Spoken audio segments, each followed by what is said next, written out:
السلام علیکم ورحمۃ اللہ وبرکاتہ۔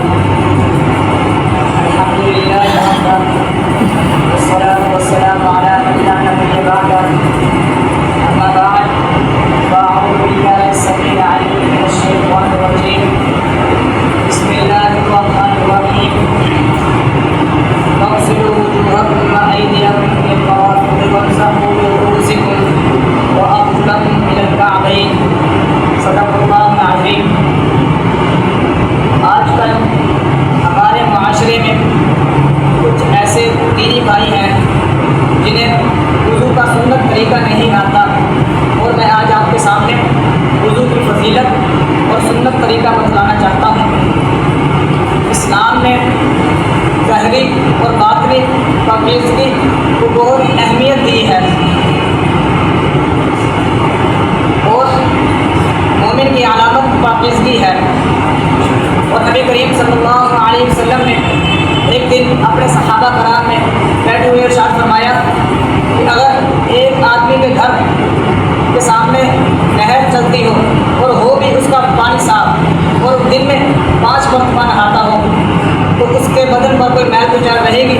تو صحابہ کرام نے عرض کیا کہ اللہ کے رسول صلی اللہ علیہ وسلم، اس کے بدن پر کوئی میل کچیل نہیں رہ سکتی۔ اور ایک اور حدیث کے اندر آتا ہے کہ نبی کریم صلی اللہ علیہ وسلم جا رہے تھے صحابہ کرام کے ساتھ، تو آپ نے ایک درخت کی شاخ کو پکڑا اور اس کو اچھی طرح ہلایا، اور اس پر جو سوکھے پتے تھے وہ جھڑنے لگ گئے۔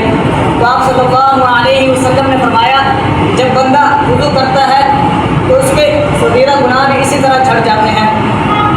تو میں آپ کو اب وضو کا سنت طریقہ بتلاتا ہوں۔ سب سے پہلے ہم نے اللہ کا نام لینا ہے، بسم اللہ کا نام لینا ہے، اور اس کے بعد ثم غسل یدیہ، اپنے دونوں ہاتھوں کو اچھی طرح دھونا ہے، وخلل، اور انگلیوں کے درمیان خلال کرنا ہے، اور اس کے بعد ثم مضمض، پھر ہم نے کلی کرنی ہے، اور اس کے بعد واستنثر ثلاثا، پھر 3 دفعہ ہم نے ناک میں پانی چڑھانا ہے اور اس کو اچھی طرح جھاڑنا ہے، اور ثم ثلاثا وجہہ، پھر 3 دفعہ ہم نے اپنے چہرے کو دھونا ہے، اور اس کے بعد اپنی کونیوں کو دھونا ہے، اور اس کے بعد ہم نے ثم مسح رأسہ، اپنے سر کا مسح کرنا ہے، پھر اس کے بعد ہم نے کانوں کا مسح کرنا ہے، اور اس کے بعد آخر میں ہم نے اپنے پاؤں کو دھو لینا ہے، اور پاؤں کی جو انگلیاں ہیں ان میں بھی خلال کرنا ہے۔